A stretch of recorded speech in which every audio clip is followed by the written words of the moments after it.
Tu marches dans la vie persuadé que tes pas déterminent ta trajectoire.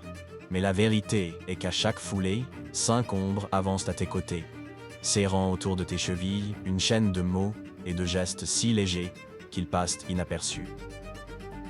Une étude de la Carnegie Mellon University montre qu'une conversation négative de seulement 3 minutes suffit à élever ton taux de cortisol pour les 4 heures suivantes.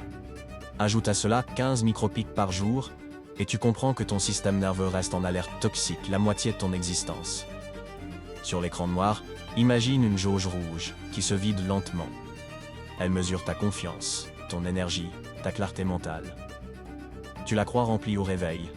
Pourtant, chaque remarque acide, chaque soupir moqueur, chaque conseil qui te rapetisse ponctionne une goutte invisible. À la fin de la journée, le réservoir tintinabule et tu attribues la fatigue à la colonne du destin, alors qu'elle appartient à la colonne de ton entourage. Voilà le coût invisible.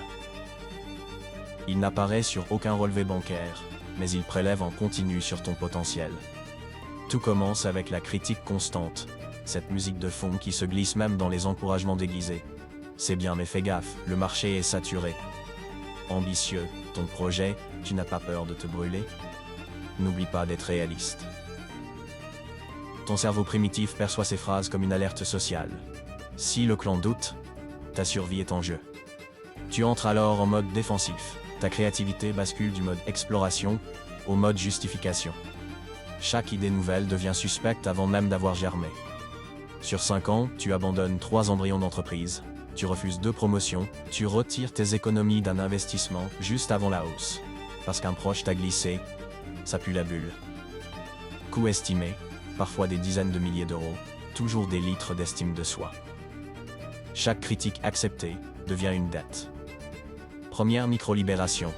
La prochaine fois que la flèche part, visualise-la comme un ticket de caisse. Demande-toi immédiatement quel prix tu acceptes de payer. Si le prix est ta confiance, déchire le ticket dans ta tête et rends la marchandise de la critique à son propriétaire. Puis s'installe la victimisation contagieuse. Certains autour de toi portent la pluie comme un habit de lumière. Ils racontent la hausse des loyers, la politique qui échoue, la météo jamais bonne, et annoncent qu'on ne peut plus rien faire. Tu écoutes, ton empathie s'active, tu te laisses happer dans le nuage. Les neuroscientifiques l'appellent contagion émotionnelle. Tu télécharges la météo intérieure de l'autre. 20 minutes de lamentation abaissent ton taux de dopamine, comme si tu avais reçu une mauvaise note publique. Répète cette absorption 2 fois par jour, et tu passes au régime de la résignation chronique. Sur 10 ans, tu prends l'habitude de dire non avant d'étudier les chiffres, de refuser une mutation qui t'aurait ouvert un marché, de passer à côté d'une collaboration parce que les gens abusent. Comptable de ce gâchis, la victimisation affiche un bilan. Congé gâché, gain raté, expérience jamais vécue. Micro-libération. Convertis chaque plainte entendue en question orientée solution. Si la personne refuse de chercher, tu gardes le silence. Tu ne nourris plus le nuage. Progressivement, le nuage cherche d'autres oreilles et tu regagnes de larges parcelles de ciel bleu intérieur. La comparaison négative agit, elle, comme une fuite lente dans la coque d'un navire. Tes proches de longue date te racontent au passé. Souviens-toi, quand tu peinais déjà à gérer un simple stage. Tu as toujours été maladroit avec l'argent. Tu n'es pas sportif, arrête de rêver à ce semi-marathon. Ils ne veulent pas te blesser. Ils veulent garder la version de toi qui confirme leur propre inertie.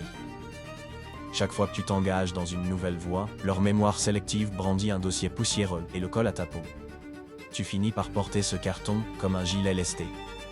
Résultat, tu choisis des objectifs plus petits pour ne pas trahir le récit collectif. Sur 10 ans, tu développes moins de compétences clés, tu vises des revenus 30% inférieurs à ta zone réelle de valeur, tu refuses de déménager dans une ville qui t'inspirerait. Sur 20 ans, c'est la différence entre un appartement lumineux à ton nom et un loyer éternel. Micro-libération. Crée un rituel de déclaration d'identité présente. Quand quelqu'un évoque l'ancien toi, réponds calmement « C'était vrai, maintenant j'apprends et j'avance ». Cette phrase agit comme un trombone géant qui ferme le dossier poussiéreux et rouvre un classeur neuf. reste le sabotage subtil, habillé d'humour, de tradition, d'affection contournée. Oh l'influenceur, quand tu sors ton téléphone pour tourner une vidéo. Madame Business, quand tu refuses une sortie pour travailler sur ton site. Ce sont de petites aiguilles. Une seule ne t'arrête pas. 1000 t'anesthésient. Un rire moqueur suffit à retarder l'envoi d'un mail crucial. Tu laisses passer le délai, tu perds l'opportunité. Sur 5 ans, tu vois d'autres monter dans l'ascenseur du succès, pendant que tu tiens la porte à leurs doutes. Sur 20 ans, tu deviens le grand distributeur de sarcasme. Tu as intégré le dialecte toxique.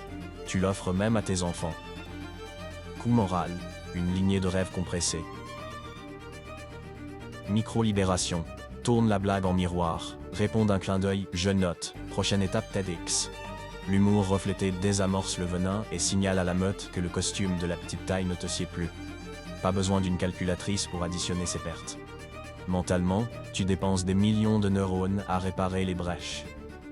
Physiquement, tu sécrètes cortisol et adrénaline jusqu'à épuiser ton système immunitaire. Financièrement, tu laisses l'inflation manger tes économies, car tu as avalé la peur des placements. Temporellement, tu fais du surplace dans une mare que tu appelles réalisme, tandis que d'autres naviguent l'océan. La toxicité latente n'est pas spectaculaire. Elle n'explose pas comme un scandale. Elle s'infiltre comme une moisissure dans les murs. Lente, discrète, dangereuse. Heureusement, le coût caché peut devenir un profit visible si tu changes de banque relationnelle. Les intérêts négatifs se métamorphosent en intérêts composés dès que tu choisis l'entourage qui croit, qui encourage, qui exécute. Une seule conversation avec quelqu'un qui te voit plus grand que tes doutes peut économiser des années de procrastination. 3 repas par mois avec un groupe d'apprentissage peuvent doubler ton revenu en 2 ans, parce qu'ils te poussent, te corrigent, te recommandent. Un mentor à distance, entendu 10 minutes par jour, remplace 1000 micropics par 1000 micro-étincelles. Ferme les yeux et projette-toi dans 5 ans. Version stagnante. Tu écoutes toujours les mêmes répliques. Ton horizon est une boucle familière, ta flamme intérieure s'est résignée à chauffer un tapis roulant. Version ascendante. Ton cercle parle de solutions, ta messagerie vibre de défis. Ton agenda contient des temps d'écriture, de sport, de négociation. Ta respiration est plus profonde, ton compte est plus haut, ta présence inspire au lieu de s'excuser. Lequel de ces 2 films veux-tu incarner? Combien de critiques vas-tu encore encaisser avant de comprendre que chaque critique acceptée devient une dette et que chaque encouragement choisi devient un actif? Tu n'es pas obligé de couper tous les ponts. Tu es invité à bâtir des ponts nouveaux, plus hauts, plus lumineux. Inonde-les d'idées, de lectures, d'actions. Ceux qui savent nager vers la lumière suivront. Les autres dériveront peut-être vers d'autres rives, et c'est aussi la vie. Ta mission n'est pas de sauver ceux qui te retiennent, c'est de libérer ta puissance pour que ton exemple devienne un jour leur planche de salut. Alors ce soir, trace un cercle imaginaire autour de toi. Qui dans ce cercle parle de tes limitations? Qui évoque tes possibilités? Déplace une chaise. Rapproche-toi d'une voix qui t'élève. Éloigne-toi d'une voix qui t'éteint. Ce geste simple est peut-être le meilleur investissement que tu feras cette année. Chaque critique acceptée devient une dette. Chaque mot d'encouragement choisi devient un capital. Pose la question à haute voix. Quelle phrase vas-tu laisser résonner dans ta tête demain? Découvre l'extrait gratuit du coach mental, lien en description.